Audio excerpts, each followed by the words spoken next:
الحمدللہ رب العالمین والصلاة والسلام علی اشرف الانبیاء والمرسلین نبینا محمد وعلی آلہ واصحابہ اجمعین اما بعد۔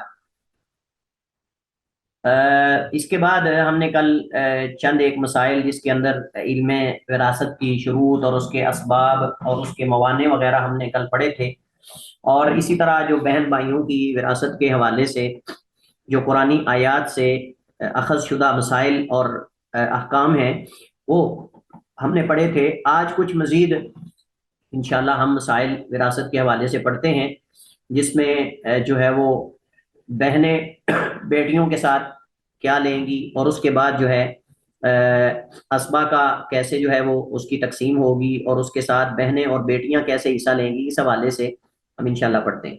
تو کہتے ہیں امام شوکانی رحمہ اللہ تعالیٰ فرماتے ہیں والاخوات مع البنات عصبۃ وللبنت ولبنت الابن مع البنت السدس تکملۃ الثلثین، کہ بہنیں بیٹیوں کے ساتھ مل کر اسبا ہیں، بہنیں بیٹیوں کے ساتھ مل کر اسبا ہیں، اس کو کہیں گے اسبا مال غیر، اسبا مال غیر اسے کہیں گے۔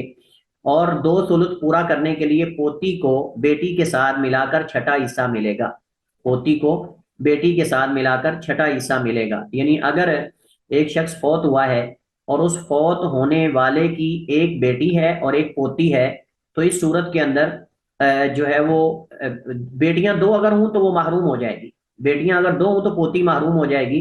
لیکن اگر بیٹی ایک ہو تو پھر اس صورت کے اندر اس پوتی کو ساتھ ملا کر ان کو 2/3 جو ہے تکملۃ الثلثین کا مطلب 2/3 پورا کرنے کے لیے ان کو جو ہے وہ بیٹی کو ساتھ جو ہے وہ چھٹا حصہ ملے گا، بیٹی کو ساتھ چھٹا حصہ ملے گا، پوتی کو سوری بیٹی کے ساتھ ملا کر۔ جس طرح صاحب الفروض کا حصہ ادا کرنے کے بعد کوئی اسبا کی حیثیت سے بقیہ مال کا وارث ہوتا ہے، اسی طرح بہنیں بیٹیوں کے ساتھ باقی حصے کی وارث ہوں گی، بہنیں بیٹیوں کے ساتھ باقی حصے کی وارث ہوں گی۔ اس کی دلیل کیا ہے؟ حضرت عبداللہ ابن مسعود رضی اللہ تعالی عنہ فرماتے ہیں کہ رسول کریم علیہ الصلوۃ والسلام نے بیٹی، پوتی اور بہن کی موجودگی میں فیصلہ فرمایا کہ للابنۃ النصف ولابنۃ الابن السدس تکملۃ الثلثین وما بقی فللاخت، کہ بیٹی کے لیے آدھا ہے، اور جو بیٹے کی بیٹی ہے یعنی پوتی اس کے لیے السدس چھٹا ہے، تکملۃ الثلثین 2/3 پورا کرنے کے لیے، یعنی 2/3 پورا کرنے کے لیے، وما بقیہ اور جو بچ جائے فللاختی تو وہ بہن کے لیے، جو بچ جائے وہ بہن کے لیے ہے۔ مطلب یہ ہے کہ ایک فوت ہونے والے کی ایک بیٹی ہے، ایک پوتی ہے، ایک بہن ہے، اور باپ نہیں ہے، بیٹا بھی نہیں ہے، اور باپ بھی نہیں ہے اور بیٹا بھی نہیں ہے۔ ہم نے کہا تھا کہ اگر باپ آ جائے گا تو بہن بھائی وارث نہیں ہوں گے، اگر باپ آ جائے گا تو بہن بھائی جو ہیں یہ وارث نہیں ہوں گے۔ تو یہاں تو باپ اس کا مطلب نہیں ہے۔ اس صورت کے اندر پھر کیا ہوگا؟ اس صورت کے اندر بیٹی اور پوتی یہ لیں گی، بیٹی آدھا لے گی اور جو پوتی ہے اس کو 1/6 ملے گا، 2/3 پورا ہو جائے گا۔ اب رہ جائے گی بہن، تو بہن کو ان کے ساتھ ملا کر جو ہے وہ اسبا بن کے باقی مال دیا جائے گا، فللاختی وما باقی یا فللاختی، تو جو بچ جائے وہ بہن کے لیے، جو بچ جائے وہ بہن کے لیے۔ یہ اس وقت ہے جب قریبی کوئی مرد جو ہے وہ موجود نہ ہو، جب قریبی کوئی مرد جو ہے بھائی یا باپ یا دادا یا بیٹا وغیرہ موجود نہ ہو تو اس صورت میں۔ اسی طرح اگر بیٹا بیٹی ہے دونوں تو بیٹا بیٹی وارث بن جائیں گے اور وہ اسبا بن کے سارا مال لے جائیں گے۔ حضرت اسود فرماتے ہیں کہ حضرت معاذ بن جبل رضی اللہ تعالیٰ نے یمن میں ایک بہن اور ایک بیٹی کو اس طرح وارث بنایا کہ جعل لکل واحدۃ منہما النصف، ان میں سے ہر ایک کے لیے نصف مقرر کیا۔ اس وقت نبی کریم علیہ الصلوۃ والسلام زندہ تھے، اس وقت نبی کریم علیہ الصلوۃ والسلام زندہ تھے۔ ان حدیث میں یہ ثبوت موجود ہے کہ بہن بیٹی کے ساتھ اسبا بنے گی اور سارا مال لے جائے گی۔